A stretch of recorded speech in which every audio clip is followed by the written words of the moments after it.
Hello and welcome back to DS 6001, Practice and Application of Data Science. This week we're going to be talking about APIs. APIs are one of the most confusing things at first about acquiring data, but the more you get comfortable with it, the easier this is. When I was first starting, APIs were totally frightening.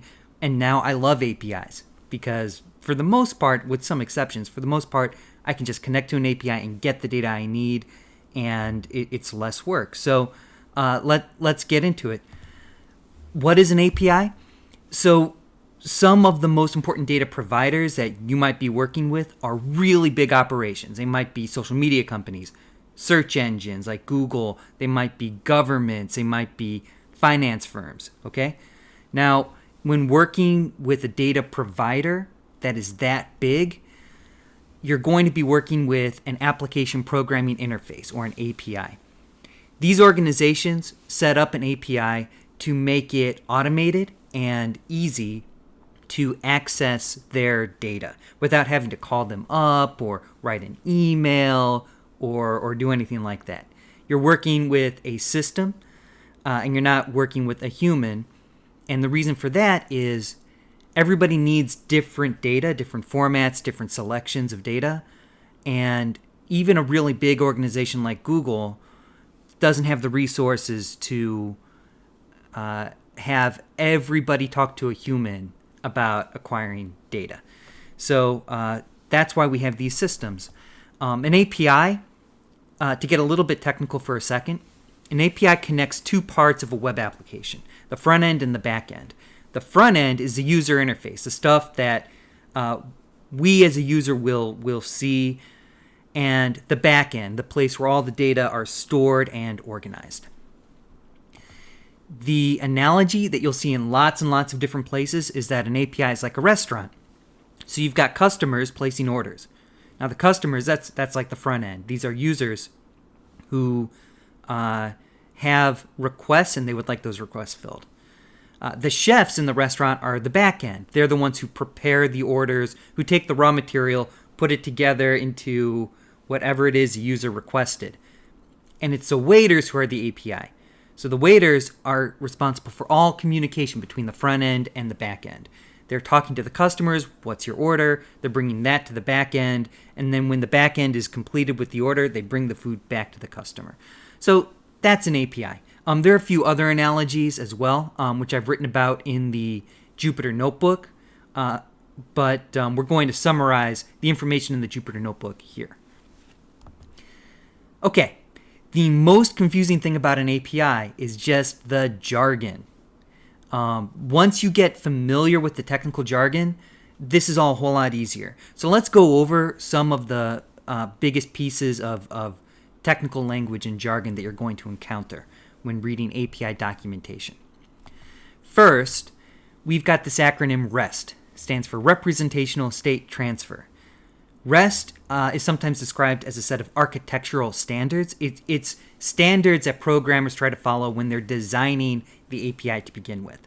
Okay? So it's almost like a stamp of approval to say, I've got an API that conforms to the REST standards. It's not so important for you as a data scientist to be able to design APIs or to conform to REST, but I'd like you to know what these standards are because this word gets used so often. First, in order to conform to REST, there has to be client-server separation. That means that you have a front end and a back end. They have to be completely separate, completely independent from each other, right? So if you're thinking about a restaurant, the restaurant can still operate with an entirely new set of customers.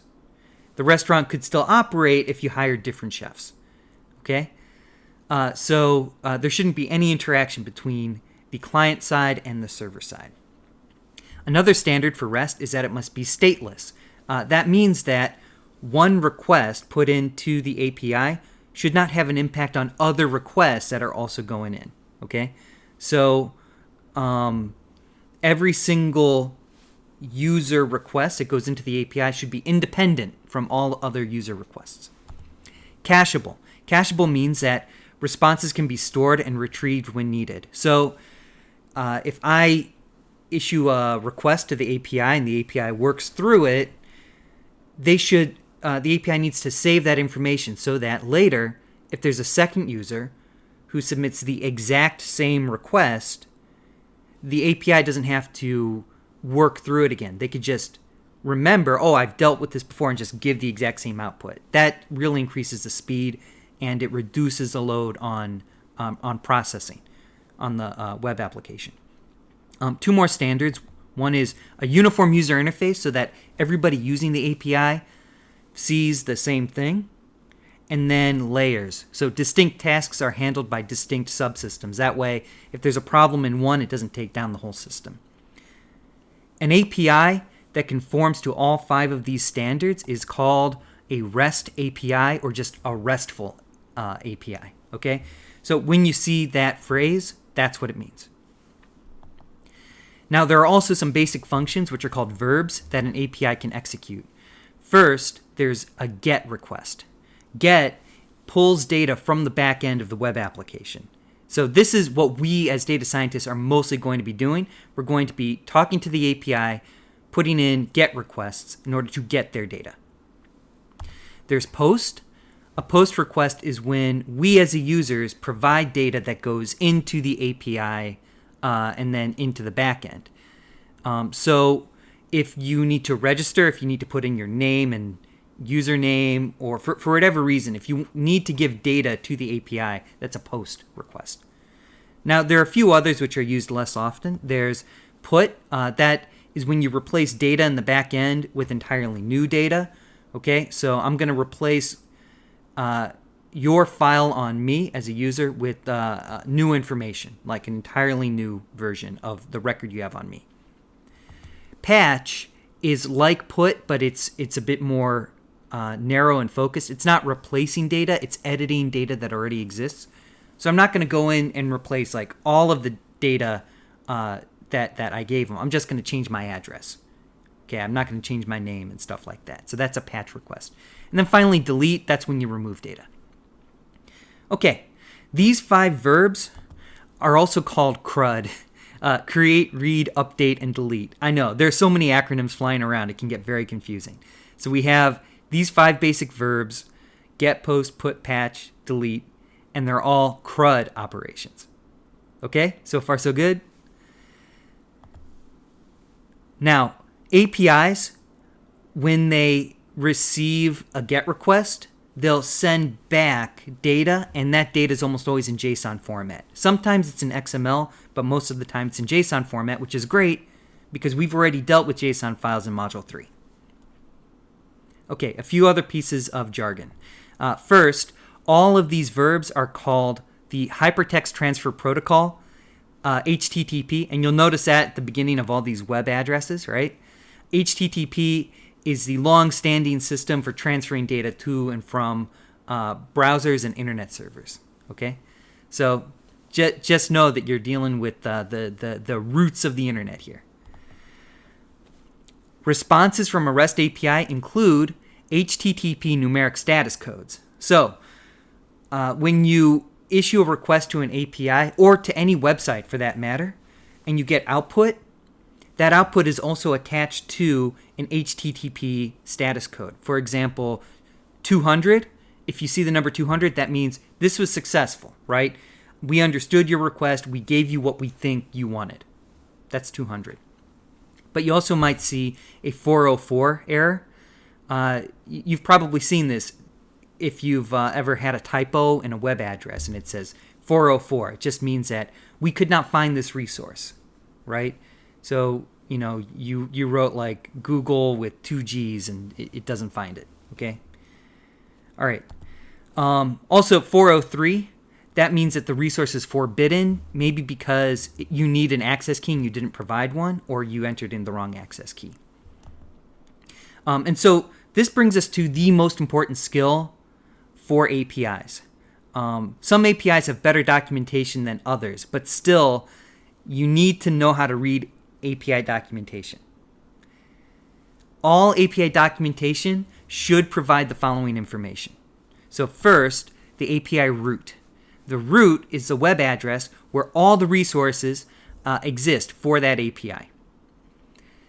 Second, the endpoint. The endpoint is a subdirectory of the root, of the web address, where records of a specific type are stored. Okay, so for example, if you are looking at census data, you might have a general census root address, but then endpoints for population, or an endpoint for economic data, or an endpoint for demographic data, stuff like that. Third, a list of parameters specific to the endpoint you're looking at. The parameters can be used to narrow down the data being requested, okay, or get a different format, some different flavor of that data. Hopefully, on the documentation, there are also lots of examples, but again, that varies. Now, the last thing, and this is also very important, is an access key. An access key is required if the API needs users to authenticate themselves. Now we're going to talk in the next video all about access keys. And so the goal when reading the API documentation is to generate a complete URL that points to the desired data by putting the root and the endpoint and the parameters and the access key all together in the following way. And so you can see what I've written here. This is the bare bones schematic of a complete URL. We start with the root address and then a slash and then the endpoint. That's our subdirectory. And then a question mark. Now, you may have seen question marks and ampersands in URLs before and never paid much attention to it. It's because you're accessing an API. So the question mark is what separates the address from the parameters. Okay? And then each parameter is separated with an ampersand. And one of the parameters should be your access key. So as a quick example, let's take a look at the API for the NASA image and video library to search for images of the moon. Okay? Now, in the document, in the Jupyter Notebook, there is a link to the NASA Image and Video Library's documentation, and please read through that carefully. So we've read through that documentation, and we found the root, we found the endpoints, and we found the parameter that we need. So the root is this, okay? The API for the NASA Images website. The endpoint for this particular operation to search for images of the moon, we need /search, okay? So there's a separate API just for searching, and it's contained here. Now for parameters, we have to find those in the documentation. One is a parameter called Q. That's our search term. And we're just going to enter Q equals moon because we're just searching for the moon. But we could search for anything here. And then also media type equals image because we want images, not videos. Okay? And then finally, access key. There's no access key required for this API. This is a completely open and free API. So I can take all of this information and build the following URL. So you could see the root and then /search for the endpoint, and then a question mark that separates the address from the parameters. And then the first parameter, Q equals moon, and then the second parameter, media type equals image. So we have this whole URL, and it comes from an API. And we figured out how to build this by reading the API documentation. Now, you're not going to be generating addresses like this very often. Instead, we're going to use a library in Python called requests. And that's what we're going to talk about in the third video in this module.